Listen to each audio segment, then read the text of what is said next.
Francisco Coloane, Témpano sumergido, del libro Tierra del Fuego. Un hombre de guardapolvo gris salió de la garita del muelle y acercándose me dijo: ¿Quiere usted ir a trabajar a Navarino? Navarino, le respondí, tratando de recordar. Sí, Navarino, me dijo. La isla grande que queda al sur del canal Bigle. Allí se necesita una persona que pueda hacer de todo un poco. La proposición me tomó en uno de esos días en que uno puede zarpar hacia cualquier parte, y en un momento en que vagaba por los malecones como separado de mí mismo, cual esos retazos de nube que quedan flotando sobre la tierra después de alguna tempestad y que se van con el primer viento que llega. Algo como una tempestad también había ocurrido en mí. Una tempestad de la que quedaba aún en mi mente la imagen de una mujer y una gota de sombra en mi corazón que se repartía de tarde en tarde por mi sangre. Sin embargo, cuando firmé el contrato, no sentí la alegría de otras veces en que fijé mi vida en algo. Libre y cesante, tal vez perdí alguna cosa al abandonar ese limbo de la ociosidad y penetrar, no bien despierto, en esa oscura finalidad que me hizo aceptar el ofrecimiento de Navarino. El muelle de Punta Arenas, tapizado de nieve, penetraba como una sombra blanca en el mar y en la noche. A su costado, la escampavía Micalve, humeante, solo esperaba para desabracar el embarque de una expedición de buscadores de oro que iban a las islas Lennox y Picton. El chirrido de los winches, lascando las eslingas, se mezclaba a las voces de los hombres, entre los que se notaban varios borrachos que, más sabios que yo, pasaban de una vida a otra con una viada alcohólica. 3 individuos dirigían el embarque de maquinarias y víveres, y sus flamantes ropas de cuero y el embarazo con que ordenaban las maniobras delataban su inexperiencia de hombres de ciudad, poco acostumbrados a esa clase de faena. Sus voces eran altisonantes, nerviosas y apresuradas, y de la treintena de obreros se escapaba más de una imprecación por lo bajo al ver la inseguridad y vacilación de aquellos jefes. Los marineros contemplaban con cierta indiferencia el bullicioso embarque de los auríferos, y más de alguno sonreía al recordar otras expediciones que habían visto partir con tantas esperanzas como esta, pero mucho mejor organizadas, y regresar después diezmadas, pobres y corroídas por el hambre, el amotinamiento y la codicia por la posesión de ese metal. A las 9, el barco lanzó su tercer pitazo de reglamento, largó a espía y fue despegándose lentamente del muelle a medida que viraba sus anclas y puso proa al suroeste. Pronto la ciudad fue perdiéndose como una diadema de brillantes en las márgenes del estrecho.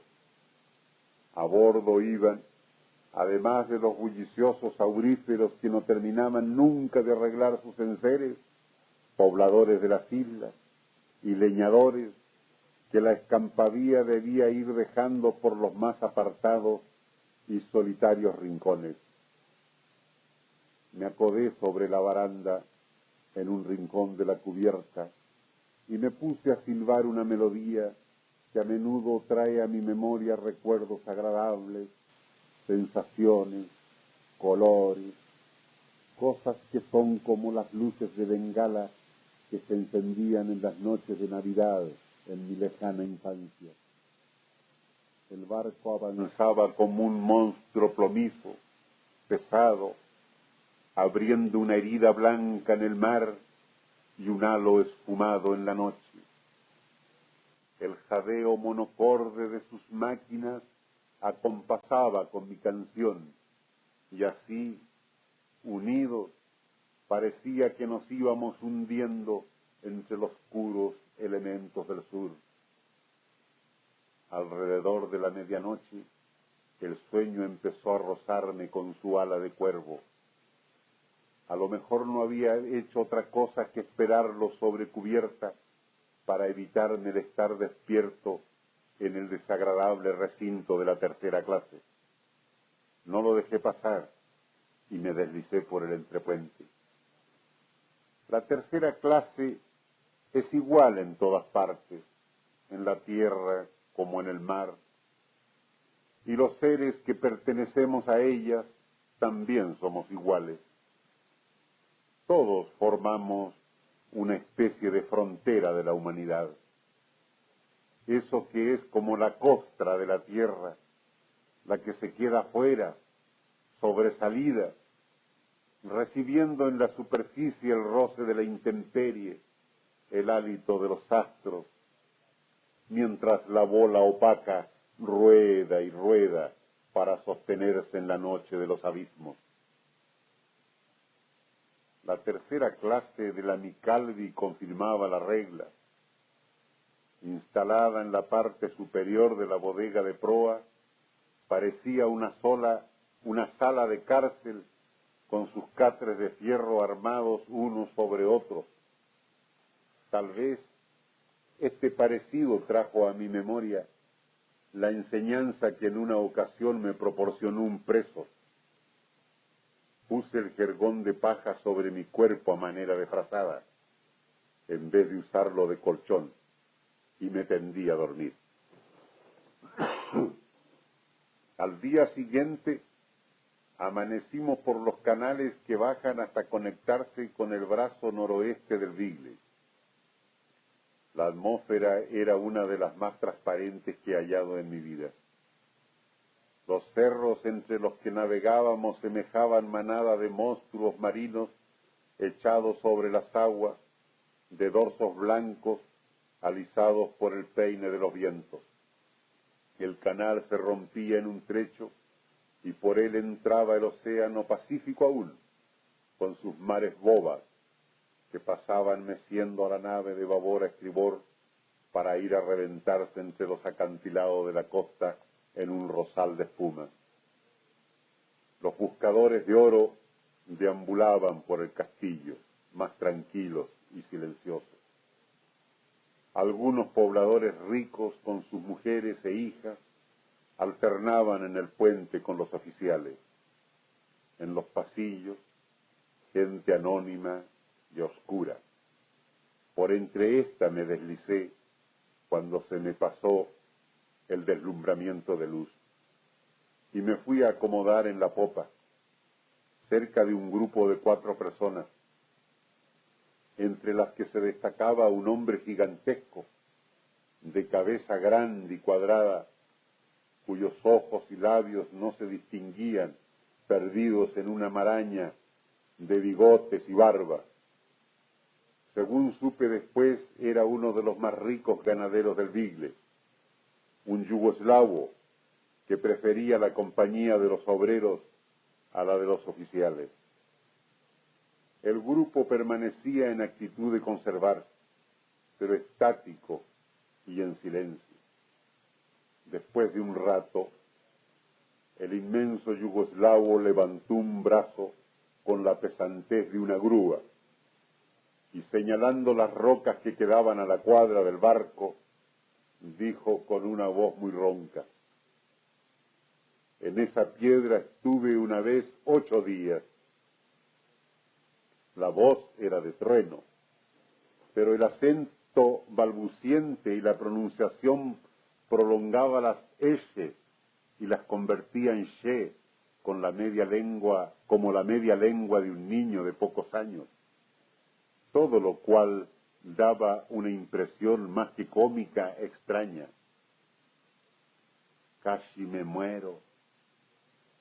Comía 20 porotos crudos por día, continuó. Por ahí adentro hay indios, pero ni uno solo se asomó. Y no dijo más. El grupo no hizo un solo comentario. Dejó de mirar las rocas y todos volvieron a su actitud hierática. Contrastando con esta sobriedad, un hombre de mediana estatura, moreno y enjuto, vociferaba en el puente discutiendo con un oficial. «Porco Madonna», gritaba con una mezcla de italiano y español. «A vosotros qué interesare, pasaje, cobra chipe. Io me arregla solo, io non más soportare tutto lo que viniere, porco Madonna». El oficial conservaba una calma imperturbable, mientras su interlocutor gesticulaba como si fuera a atacarlo. Este era un conocido cazador de lobos, Pasqualini, de origen napolitano, famoso en la región por sus correrías y sobre todo por haber raptado del presidio de Ushuaia a Radowinsky, el anarquista que mató al coronel Falcón en Buenos Aires. Protestaba porque no accedían a desembarcarlo en el lugar por el que surcábamos. Mas convenció al oficial y el barco disminuyó su andar.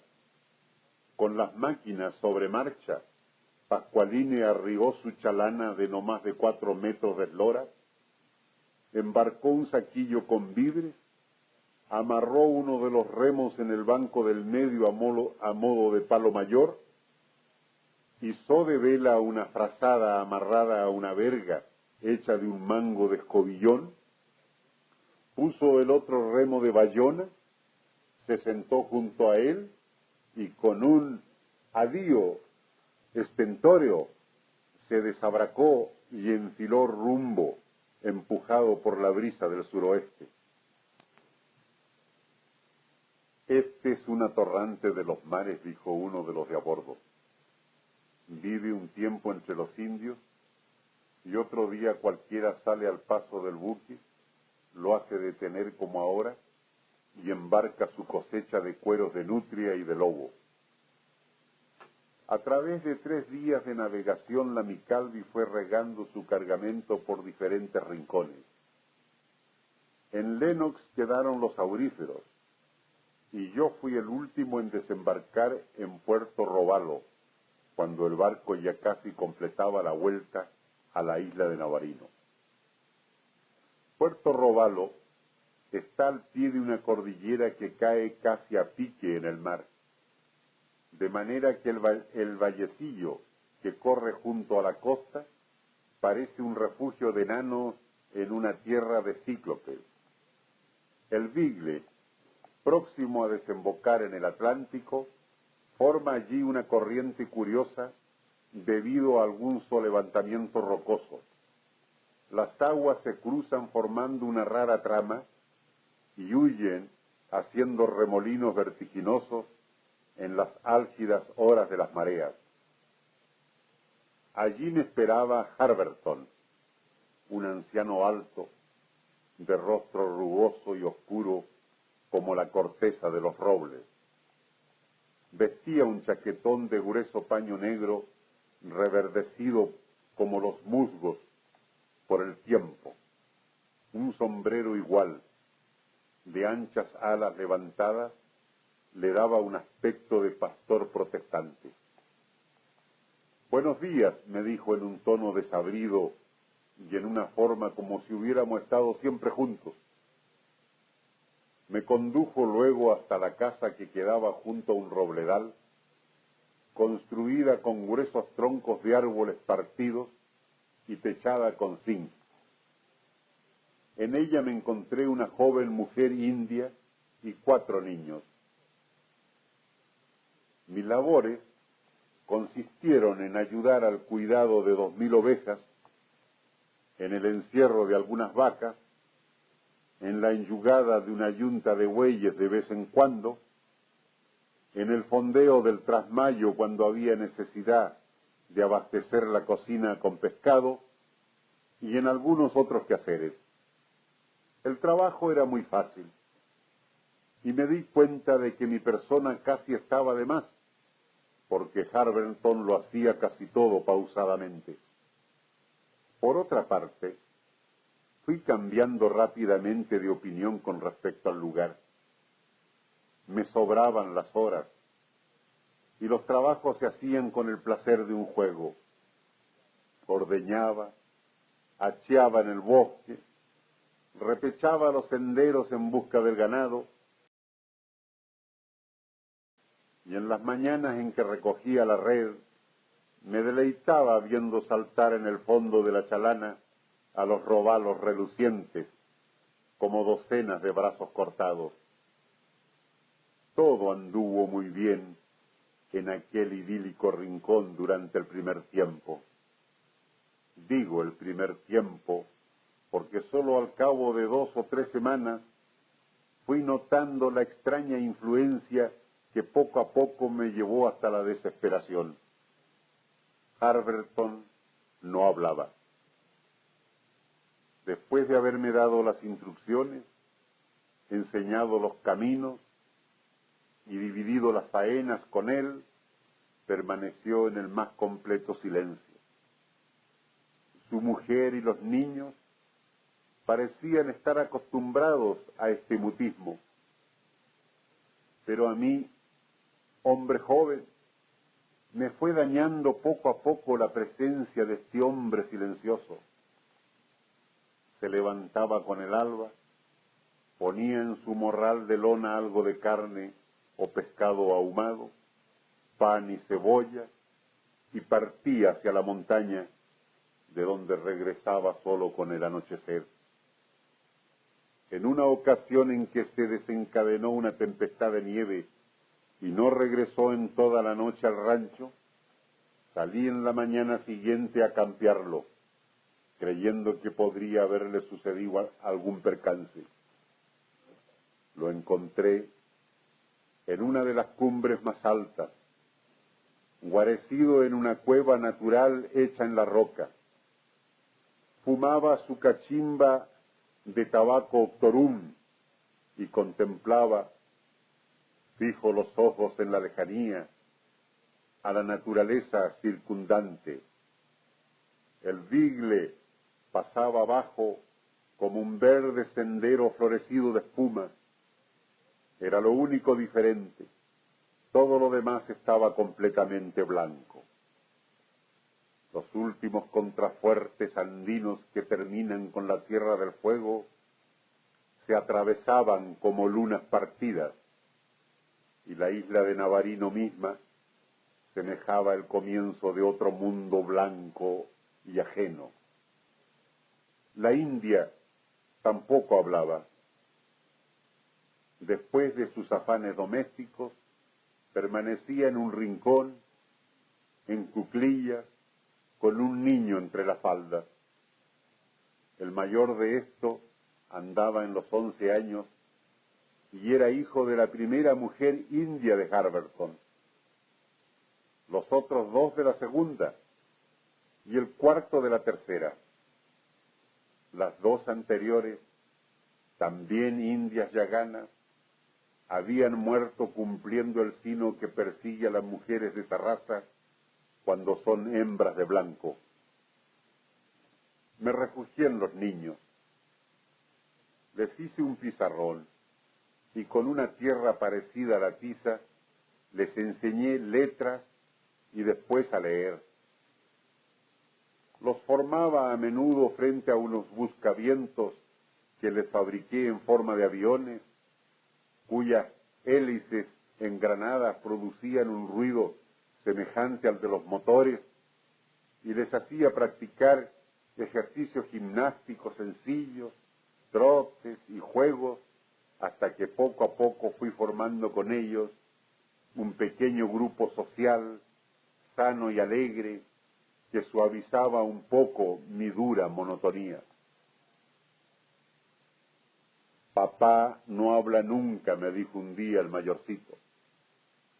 Habla con los árboles, con las nubes y con las piedras. El niño se me echó a reír y yo no pude menos que hacer otro tanto, aunque de buena gana hubiera hecho lo contrario. ¿Por qué este hombre era así?, me preguntaba cada vez con más insistencia. No era curiosidad por saber lo que encerraba aquel individuo, que a lo mejor no era otra cosa que estupidez o cansancio de vivir, de viejo. No era tampoco amor propio o susceptibilidad herida, sino que simplemente el anhelo de hablar con alguien, con un ser racional, humano, y el único que había allí, fuera de la indígena, era él, y él me negaba este precioso don. Pero un día puse término a mis obsesiones con esta determinación. Este hombre no está en sus cabales, me dije. Este está loco, de soledad, de silencio, quizás de qué. Y si yo sigo aquí me voy a poner tan loco como él. Así es que me voy con la primera cosa que parta. Mas a Puerto Róbalo no arribaba ni una mala canoa de indios. Solo la escampavía de la Armada de Chile recalaba por obligación cada 3 o 4 meses. Y en esta ocasión ya llevaba 5 sin pasar. La suerte, que al dar a uno un bien da a otro un mal, hizo que una goleta averiada por un temporal pasara una tarde a capear en la ensenada de Puerto Róbalo. Iba rumbo a Ushuaia y en la radioestación de Ulaya supo que la escampavía anunciaba su crucero por la isla para un lunes próximo y ya nos encontrábamos a viernes. Comuniqué inmediatamente a Harberton mi resolución de partir y el domingo por la noche, bajo la luz de una lámpara de parafina, me presentó una correcta liquidación de mis cuentas, de mis haberes. Aquella noche me despedí de los moradores y me acosté pensando en que felizmente al día siguiente abandonaría esa tierra de cordillera destrozada y hundidas en el mar, y sobre todo la presencia de ese hombre extraño, sumergido en su silencio como un témpano que sólo mostraba una séptima parte de su dimensión y aún tan rugosa y pereza que lo circundaba. La aurora azulaba las rendijas de las ventanas de mi cuarto cuando intenté levantarme, pero me hallé, de pronto, fuertemente amarrado a las maderas del catre. En lo profundo de mi sueño, alguien había deslizado sigilosamente esos cordeles que me aprisionaban como un niño indígena a su cuna portátil. Forcejé cuanto pude. Llamé y grité sin resultado alguno. Permanecí así, alternando momentos de cólera bestial con apaciguamientos resignados de derrota. Pero mi desgracia llegó a su colmo cuando al promediar la mañana oí de pronto el estridente pitazo de la escampavía que anunciaba su recalada. Solo una vez en mi vida había sentido una desesperación semejante. Fue a los 16 años, cuando la traición de un hermano mayor hizo que me encerraran bajo llave en mi pieza mientras escuchaba el pitazo del barco en que debía zarpar. Desde entonces, cuando oigo los 3 pitazos reglamentarios que lanza la sirena de un barco antes de su partida, no dejó nunca de estremecerme un poco. Al rato oí unas voces en la pieza vecina, pasos y rumores como de disputas y de llantos. De pronto el grito de un niño se destacó entre la confusión de ruidos y el muchacho mayor, Dino, se abalanzó en mi pieza con un cuchillo en la mano. Se había dado cuenta de mi situación y venía a ayudarme, a pesar de los esfuerzos que hacía la madre por contenerlo. Las manos primero, Dino, le grité al ver que en su apuro quería empezar por las pilásticas que amarraba en mis pies. En un tris estuve libre. Le di un abrazo a mi Salvador, recogí mis pocos bártulos y salí corriendo. Al pasar, pude ver de refilón la cara asustada de la mujer yagana. Corrí como un loco por la pendiente hasta la playa, agitando los brazos para que el barco no me dejara. Por suerte, la chalupa recién estaba siendo arriada de los pescantes. En mi apresuramiento, no había observado que Harberton estaba en la playa esperándola. Cuando me vio llegar, se acercó y con un tono y una mirada que no olvidaré jamás me dijo: no se vaya, quédese, yo voy a morir pronto. Y los niños, y ella, que son unos animalitos, no sabrán qué hacer. Vendrá la rapiña, alguien será el dueño de esto y los echarán de aquí. Excúseme lo que he hecho, pero no quería que se fuera. Usted puede ser el dueño de todo esto y cuidar de ellos, como lo he hecho yo hasta ahora. Yo no se lo quería decir, porque quería probarlo más tiempo. Muchos años he buscado a un hombre como usted. No se vaya, lo haré dueño de todo. Búsquese una prima de mi mujer, cásese y quédese con ella aquí. Su voz era destemplada y me daba la impresión de oírla por primera vez. Quedó como agotado de hablar. Sus labios estaban temblorosos como en una plegaria, y la mirada, esa mirada de súplica, no la podré olvidar jamás. Empecé a vacilar como tantas veces en mi vida. Le miré el rostro, rugoso como la cáscara de los robles. Me acordé de su sórdido silencio. Miré la piedra por donde repechaban unos árboles aparragados por el viento como manos mendicantes. Miré al barco humeante, a la chalupa ballenera que ya llegaba a la playa y, como todas las veces en que me he encontrado indeciso, me decidí por el lado en que en ese momento estaba mi corazón. Esta vez, por ese lado, esperaba el barco. Al descender de regreso en el muelle fiscal de Punta Arenas, salió otra vez de las garitas aquel hombrecillo de guardapolvo gris cuya proposición me empujó a tan extraño viaje. Creí que me iba a hacer de nuevo la misma pregunta: ¿quiere ir usted a trabajar a Navarino? Al ver que se dirigía tan decididamente a mi encuentro. Pero no. Con su cara de conejo, riendo toda, me dijo: ¿y no aguantó más? No aguanté más, le respondí. Lo mismo que los otros, replicó. Ninguno dejó pasar más de una vez la escampadía y se alejó riendo sin sentido.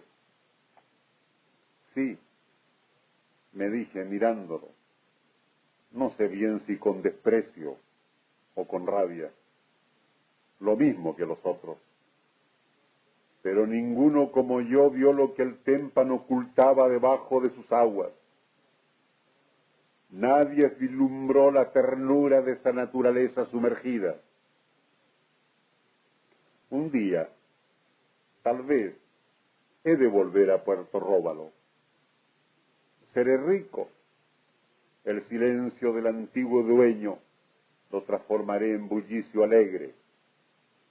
Entonces, a lo mejor hasta me gustará la joven viuda. Con los niños llamosos, aparejaremos un cúter esbelto como un albatros y nos iremos por las islas arponeando lobos a la manera yagana.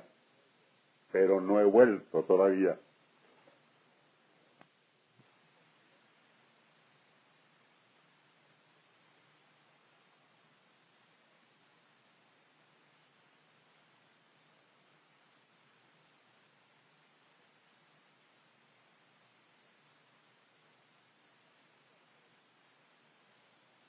Fragmento de una noche en la isla. Esta mañana he visto por primera vez el germen de un hombre, y era hijo mío. Cuando me lo trajeron en una palangana enlosada que semejaba un riñón partido, parecía una delicada flor de cardo que hubiera ido a detener su vuelo entre unos coágulos de sangre. Pero había algo más en ello, algo así como una partícula de luz cuajada en la hora del amanecer, o ese rastro tembloroso, material que deja en el espacio un proyectil cuando es mirado desde la cureña por el ojo del artillero. La comadrona tomó la delicada flor y abriéndola me mostró un punto oscuro en su interior, semejante también a la diminuta semilla que transporta por los aires el vilano. Eso es, me dijo. ¿Qué? Le pregunté. Su hijo, o lo que iba a ser su hijo. ¿Y lo demás? No es nada, respondió, dejando caer la flor que fue a posarse de nuevo entre sus coágulos de sangre. No era la primera vez que yo escuchaba la palabra nada sobre algo semejante. Fue pescando centollas en el estrecho de Magallanes. Nuestras redes habían recogido un huevo de raya mimetizado en un trozo de alga muerta que parecía la raída suela de un zapato desprendida de algún náufrago errante por las profundidades del mar. El patrón del cúter lo abrió de una cuchillada y mostrándonos un cuenco de gelatina transparente donde latía un gusano violeta, nos dijo, eso es. ¿Qué? Le preguntamos. La raya, o lo que iba a ser la raya. ¿Y lo demás? No es nada, respondió, dejando caer desde sus manazas el alga sobre las centollas que se removían en la cubierta del cúter como grandes rosas de Caray. Pero lo de esta mañana no se trata de un huevo de raya, de ese pez sin cerebro, extraído de los basurales del océano. Se trata del germen de un hombre, de un hijo mío, descuajado de las profundidades de las entrañas de una mujer amada, que parece haber pagado con su vida la revelación de la delicada flor de cardo, porque desde hace algunas horas yace sobre la mesa mortuoria en mitad de mi rancho. ¿Qué fue lo que yo más amé de ese cuerpo que ya empiezo a evitar con dudoso respeto, con el paso soslayado que dan los pumas cuando encuentran alguna presa muerta en su camino? Esta noche en la isla no hay comadrona que con sus dedos luminosos me entreabra los pétalos de las sombras, ni patrón de cúter centollero que dando una cuchillada en el misterio me responda, eso es, o nada. Solo mis perros están ladrando por la orilla del mar. Algunas noches los perros también se vuelven extraños y le ladran a una bestia que se va con el amanecer. La otra noche parecía que tironeaban del hocico a un caballo negro y cuando salí a calmarlos era solo una sombra más densa que habían acorralado entre los romerillos blancos. Mañana bogaré en mi chalana hasta el aserradero de Río Verde y compraré unas tablas de ciprés para hacerle un ataúd como se lo prometí. Dicen que esa madera no se pudre y que hasta renace debajo de la tierra, horadando con sus tiernecillas ramas las lápidas milenarias de los ventisqueros. Después la recostaré sobre la piel del puma que cazamos juntos. Fue un puma enorme que el año pasado atravesó a nado el Skyrim y vino a matarnos 7 ovejas. Mis perros siguen ladrando por la orilla del mar, pero esta noche en la isla no le ladran a una sombra. Por el noroeste asoma el débil perfil de una luna nueva y la faz redonda y rojiza de Júpiter, que trazan 2 rieles de luz sobre las tranquilas aguas del estuario Skyrim. Hoy es la conjunción del Sol, la Luna y ese planeta. Estamos a fines de junio.